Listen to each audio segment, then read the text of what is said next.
În 1462, la începutul lui iunie, sultanul Mehmed al II-lea, sultanul otoman, intra în Valahia cu o armată pe care el însuși, personal, o conducea. Această acțiune militară era menită să fie un răspuns decisiv, agresiv și în același timp un statement de putere în urma incursiunilor lui Vlad Țepeș la începutul anului 1462 la sudul Dunării. Răspunsul voievodului Valah a fost pe măsură. În a doua parte a lunii iunie, voievodul Vlad Țepeș avea să țintească în repetate rânduri direct tabăra otomană. Unul dintre aceste atacuri de noapte a rămas însă celebru în memoria colectivă. Acest atac, dus adânc în interiorul taberei otomane, ridică o serie de întrebări. De ce a trebuit Vlad Țepeș să-și asume atâtea riscuri și să intre adânc în inima taberei otomane? Voia să distrugă cât mai mulți soldați de elită otomani?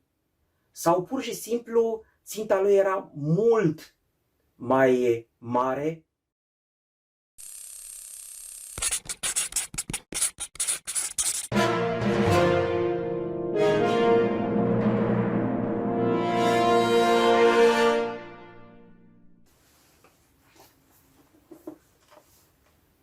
După vreo 30 de zile, când aducătoarea de necaz, fapta unui atac de noapte, a decis asupra vieții războinicilor celor buni de nimic, adică valahi, vruta pomenitul ispravnic, adică Vlad Țepeș, să se prăvălească asemenea unui fluture cu totul asupra lumânării puternicului Devlet, adică puterea sultanului. Într-un atac al luptătorilor deprinși cu războiul, ai oștii sale lovit dintr-o parte, precum stropii ploii ce se scurg în mare. Așa de mare era armata sultanului. Locul taberei corturilor crăiești și trase tăișul din teaca oștilor biruitoare. Vă salut! Numele meu este Adrian Gheorghe, sunt istoric profesionist și parte a proiectului Corpus Dracolianum, care își propune editarea tuturor documentelor de la și despre Vlad Țepeș. Am citat dintr-un document recent descoperit și publicat în acest volum, volumul 2 sau tomul 2 al colecției Corpus Dracolianum. Este vorba de scrisoarea de cucerire, între ghilimele, cucerirea Valahii, emisă de cancelarea sultanului Mehmed al II-lea, probabil pe drumul de întoarcere din Valahia în Imperiul Otoman, undeva la începutul lui august, poate chiar sfârșitul lui iulie 1462.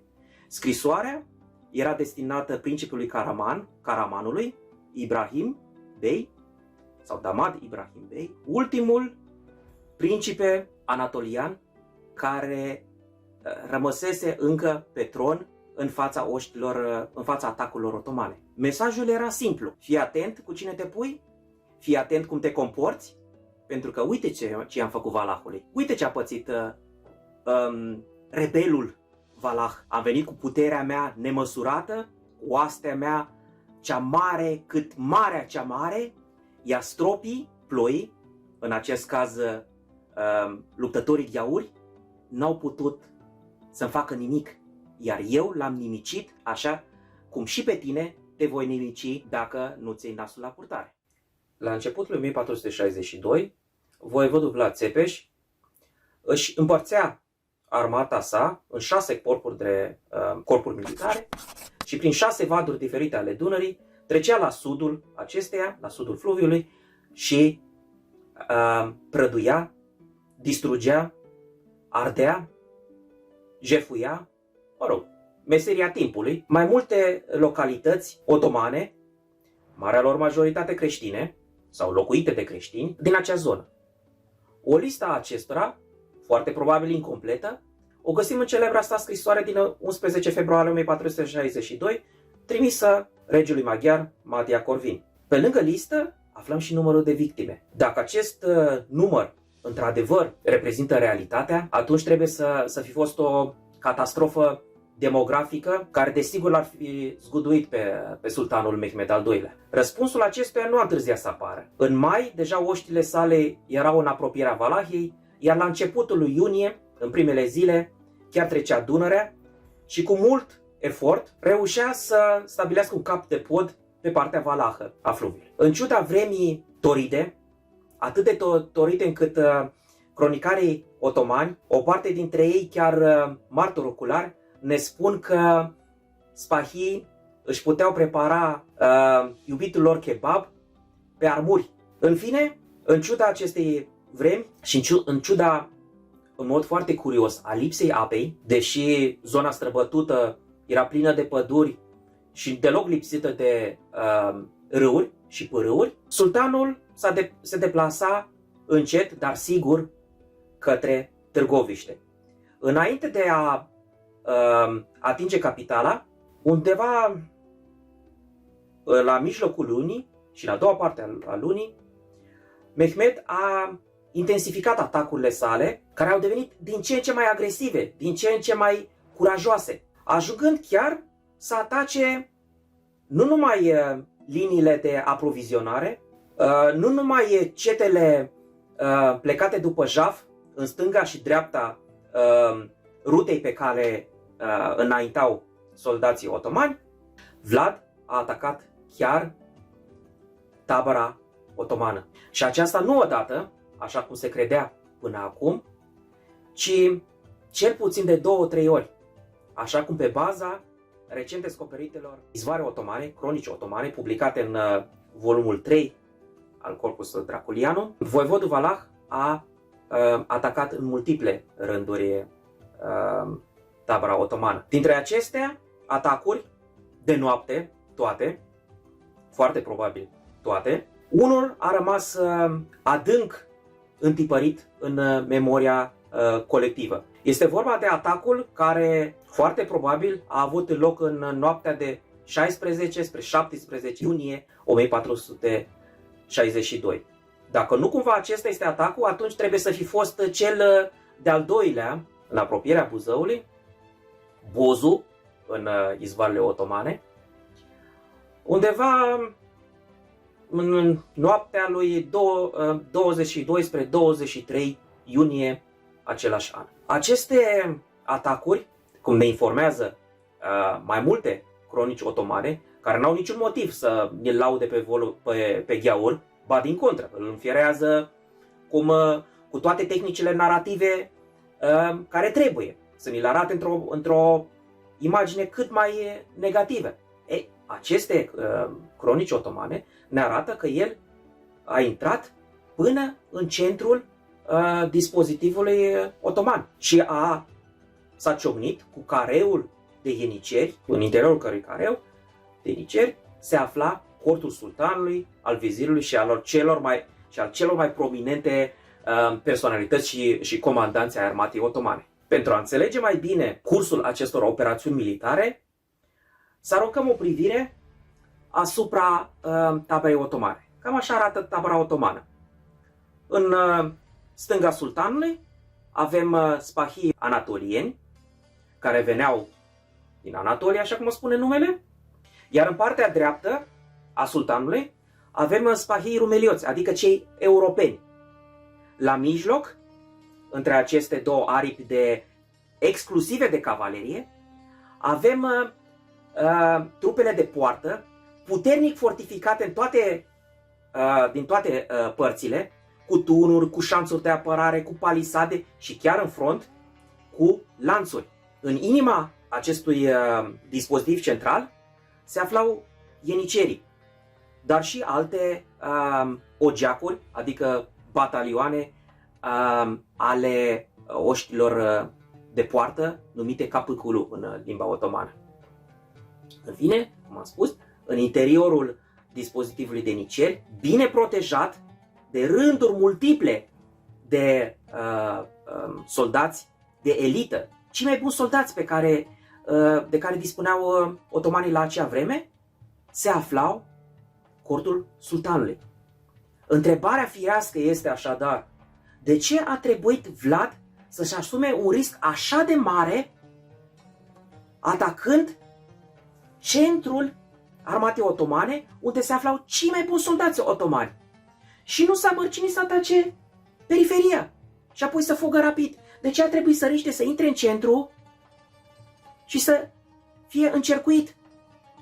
Sau să piardă foarte mulți oameni, sau să-și piardă chiar propria viață, dacă nu se retrăgea foarte rapid, pe nesimțite, înainte ca toți soldații otomani să se trezească, să pună mâna pe arme și să se grupeze în poziție de luptă. Ei bine, după părerea noastră, cea mai simplă explicație este următoarea. Din vari motive, pe care le vom discuta imediat, Vlad Țepeș a recurs la o măsură extremă, anume asasinarea sultanului sau cel puțin rănirea acestuia. Sau dacă niciuna dintre aceste scenarii nu ne par convingătoare, atunci cel puțin voivodul Valah ar fi încercat să inducă o stare de nesiguranță în inima taberei otomane. Nesiguranța că în orice clipă, în orice noapte, poate să apară de undeva năluca de Valah și fie să omoare foarte mulți oameni, fie să ne omoare mulți comandanți,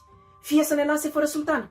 Această stare de nesiguranță ar fi precipitat acțiunile otomane și ar fi motivat pe foarte mulți comandanți militari să se gândească la eventualitatea retragerii. Această măsură extremă nu poate indica decât oarece disperare din partea fie a voievodului, fie a oamenilor care îl sprijineau. Poate că boierii care îi livrau cetele de soldați cei mai experimentați începuseră să-și piardă răbdarea pe măsură ce vedeau că moșiile lor sunt ținta raidurilor de a cângii. În timp ce vedeau că pierdeau tot mai multe resurse umane, adică țăranii erau omorâți sau fugeau, sau satele lor se împrăștiau, holdele erau arse, acești boieri, elitele valahe, ar fi început să manifeste oarece nervozitate, oarece nerăbdare. Unde sunt victoriile? Unde este profitul material? Ce câștigăm noi din asta? Dacă stăm toată ziua prin păduri, ce câștigăm noi concret din treaba asta? Pentru că avem mai multe pierderi decât câștiguri. În fine, de cealaltă parte, voievodul Valah, care aștepta cu încordare tot mai mare intervenția seniorului său, regele maghiar Matia Corvin, care ca orice senior trebuia să-și protejeze vasalul. Și voievodul aștepta ca oștile acestuia să treacă odată munții în Valahia și să intervină cu soldați profesioniști. În fine, probabil că Vlad știa că Matei nu prea se grăbea nici cu mobilizatul trupelor sale și nici cu deplasarea către sudul Transilvaniei. Trupele maghiare abia în toamnă aveau să atingă sudul Transilvaniei. Deci erau foarte, foarte departe de Valahia, de teatrul de război, și cu cât erau mai departe, cu atât disperarea voievodului Valah, frustrarea lui, furia lui creștea. Din toate aceste motive, disperarea l-a împins la acest gest extrem.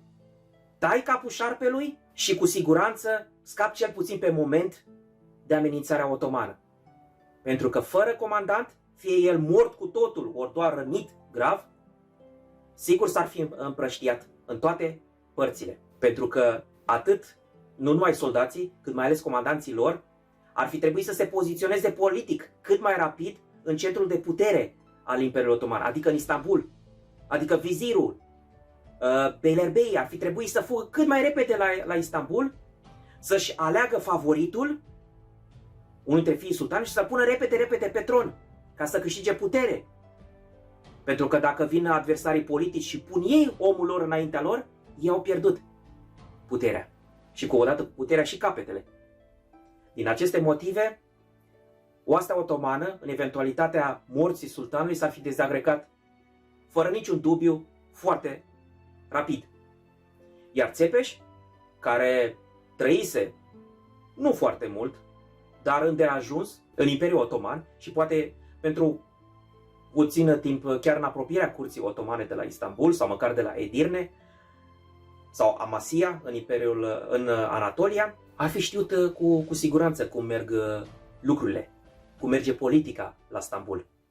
Și acum să aruncăm o scurtă privire asupra desfășurătorului acestui atac de noapte sau uneia dintre aceste atacuri de noapte care au vizat centrul armatei otomane, centrul taberei otomane. Precum vedem, Vlad atacă din partea stângă a sultanului și se ciocnește prima dată cu anatolienii.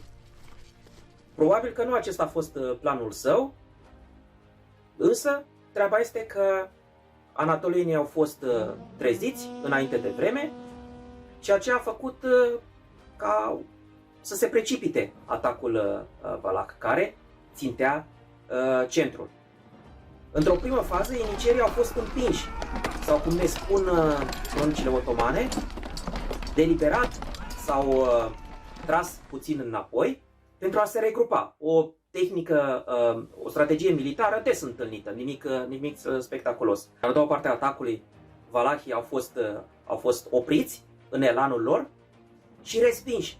Vlad, care ataca în persoană, care conducea în persoană trupele sale, trebuia să se miște de acum și mai rapid, pentru că de partea cealaltă, în partea dreaptă a sultanului, rumelioții, spahii rumelioți, deja erau treziți, deja erau înștiințați că cineva atacă tabăra în interior.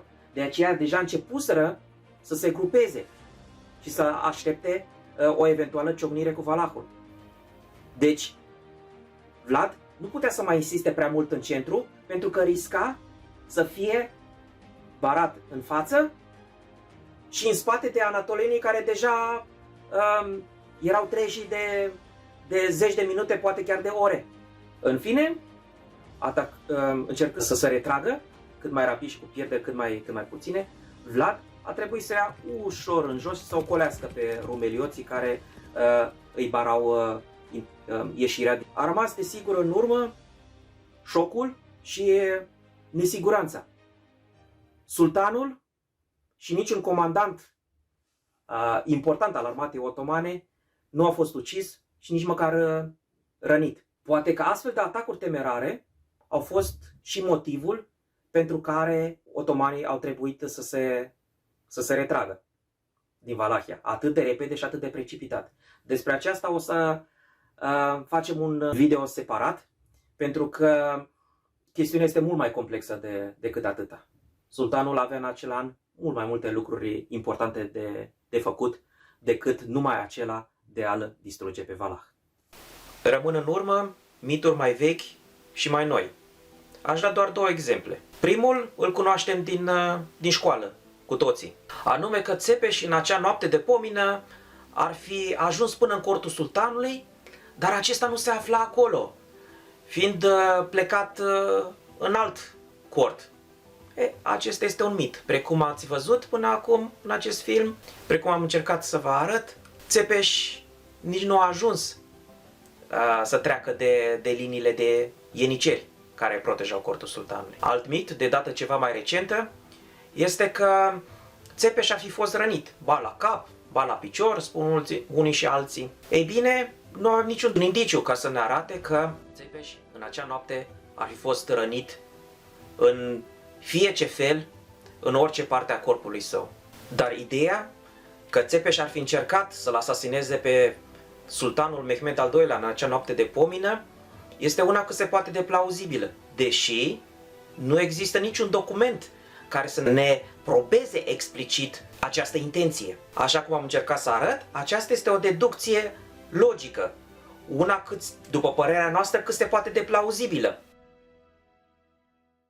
Dacă v-a plăcut acest video, vă rugăm să lăsați un like aici jos sau un dislike dacă nu v-a plăcut și tot așa cum Maria sa obișnuia să-și încheie scrisorile în limba slavonă, vă urez și dumneavoastră și Dumnezeu să vă veselească.